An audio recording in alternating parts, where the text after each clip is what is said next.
Alhamdulillah, Allahumma salli ala nabiyyina Muhammadin sallallahu alaihi wasallam wa ala alihi wa ashabihi wa man tabi'ahum bi ihsanin ila yaumiddin, amma ba'du.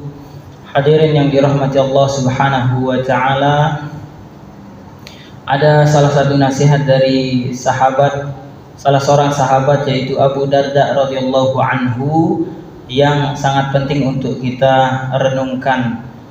Sahabat Abu Darda radhiyallahu anhu pernah berkata, "Kafa bil mauti wa'idha," yang artinya cukuplah kematian itu menjadi penasehat, menjadi pengingat.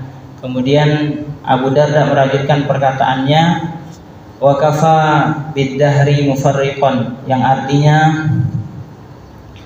cukuplah waktu menjadi pemisah. Al-yawma fid dur wa wadan fil kubur, dan hari ini kita berada di dalam rumah, di dalam bangunan, wa wadan fil kubur, dan besok kita akan berada di dalam kubur. Nasihat ini perlu kita pelajari. Mengapa Abu Darda radhiyallahu anhu memberi nasihat yang begitu indah ini? Ialah agar kita banyak mengingat mati, dan agar kita mempersiapkan bagaimana nanti kelak kalau seandainya kita sudah meninggal dunia. Apa persiapan-persiapan yang harus kita siapkan dikala kita masih hidup ini, harus kita siapkan. Abu Darda radhiyallahu anhu berkata, "Kafa bil mauti wa'idha," cukuplah kematian menjadi penasehat, cukuplah kematian menjadi pengingat. Maksudnya adalah kematian, apabila ada saudara muslim kita yang meninggal dunia, maka meninggalnya saudara muslim kita itu ialah pengingat bagi kita bahwasanya nanti suatu saat kita juga akan meninggal dunia. Kalau seandainya sekarang kita yang mengusung jenazah saudara muslim kita, maka suatu saat nanti pasti kita juga yang akan diusung. Kemudian kalau seandainya sekarang kita memandikan saudara muslim kita, suatu saat nanti kita yang akan dimandikan. Dan kalau seandainya sekarang kita memasukkan saudara muslim kita ke liang lahat, maka suatu saat nanti kitalah yang akan dimasukkan ke liang lahat. Ketika kita melihat ada saudara muslim kita yang meninggal dunia, maka cukuplah itu menjadi penasehat untuk kita bahwa suatu saat nanti kita juga akan meninggal dunia. Oleh karenanya kita harus mengingat mati dan juga mempersiapkan kematian yang pasti akan datang. Banyak orang yang mempersiapkan sesuatu yang mungkin tidak pasti kapan datangnya, dan tidak pasti apakah ia datang atau tidak. Namun di dalam kehidupan dunia ini kita berusaha dengan giat mempersiapkan semua itu. Lalu bagaimana dengan persiapan yang sesungguhnya, yaitu kematian yang pasti akan datang? Maka kita berusaha untuk memperbanyak ibadah, memperbanyak amalan-amalan soleh, mengurangi hal-hal yang tidak diridhoi oleh Allah Subhanahu wa taala, mengurangi maksiat, mengurangi dosa-dosa, dan mengurangi kesalahan kita. Itu merupakan persiapan untuk kita menyambut sesuatu yang pasti akan datang. Kita tidak tahu kapan datangnya, namun kita harus mempersiapkan diri kita untuk menyambut hal tersebut. Abu Darda radhiyallahu anhu menjelaskan, mengatakan, "Wa kafa bid dahri mufarriqan," dan cukuplah waktu menjadi pemisah. Dan dengan datangnya kematian itu merupakan satu hal yang membuat waktu yang menjadi pemisah antara saudara muslim, antara seorang muslim dengan muslim lainnya, menjadi terpisah. Jadi kalau seandainya ada seorang yang meninggal dunia, maka ia akan terpisah dengan saudara muslimnya yang lain. Nah, di sini nasihat Abu Darda radhiyallahu anhu ini sangatlah penting untuk kita renungkan, bahwasanya Abu Darda mengingatkan kita bahwa nanti ketika kita meninggal dunia tidak ada lagi teman, kita akan berpisah dengan saudara muslim kita.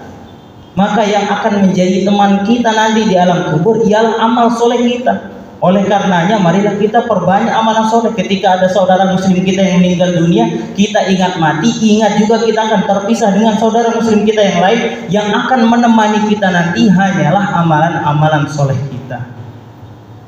Maka dari itu perlu kita perbanyak baca Al-Quran, karena nanti Al-Quran ini akan menjadi syafaat di hari kiamat, dan juga akan menjadi syafaat bagi kita, penolong bagi kita di alam kubur.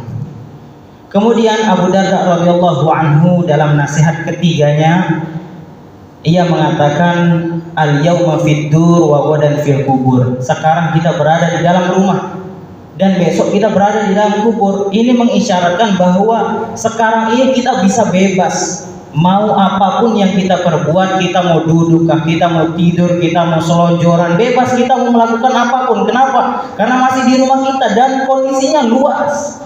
Lalu bagaimana nanti kalau seandainya orang sudah masuk ke dalam kubur, bagaimana kondisi dia di dalam kubur? Yang tergantung amal perbuatannya ketika hidup di dunia. Memang kita lihat zohirnya kuburan itu hanya mungkin 2 meter kali 60 cm mungkin. Namun ketika seorang melakukan amalan-amalan soleh, nanti kuburnya akan dilapangkan oleh Allah Subhanahu wa ta'ala.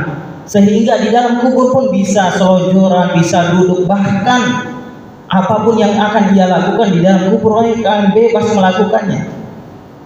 Kemudian orang-orang yang na'udzubillah tidak melakukan amalan soleh, kemudian melakukan dosa maksiat, melakukan hal-hal yang tidak diridhoi oleh Allah Subhanahu wa ta'ala, na'udzubillah, di dalam kubur yang mungkin cukup untuk ia tiduri di sana, bisa jadi lebih sempit yang akan ia temui. Banyak orang yang di dalam kuburnya tidak bisa berbuat apa-apa, bahkan mungkin saking sempitnya ia tidak bisa bergerak, bahkan tulang rusuk yang kanan dan kiri bisa jadi dia bersatu, na'udzubillah. Oleh karenanya nasihat dari Abu Darda ini perlu kita renungkan. Kafa bil mauti wa'id, cukuplah kematian menjadi pengingat, menjadi penasihat bagi kita. Wa kafa bid dahri mufarriqan, dan cukuplah waktu itu menjadi pemisah. Al-yawma fid dur wa ghadan fil kubur. Sekarang kita berada di dalam rumah dan besok kita akan berada di dalam kubur. Selagi kita masih belum berpisah dengan saudara muslim kita, mari kita perbanyak amalan soleh, mari kita perbanyak amal jariah, kita saling membantu juga, saling membantu di dalam kebaikan, saling berlomba-lomba di dalam kebaikan, saling mengingatkan dalam hal yang tidak diridhoi oleh Allah Subhanahu wa ta'ala. Dan sekarang mumpung kita masih bebas, mau ke bangunan ini, mau ke bangunan itu, mau ke masjid, mau ke rumah, kita perbanyak amal ibadah sebelum nanti kita dikubur tidak bisa beramal lagi.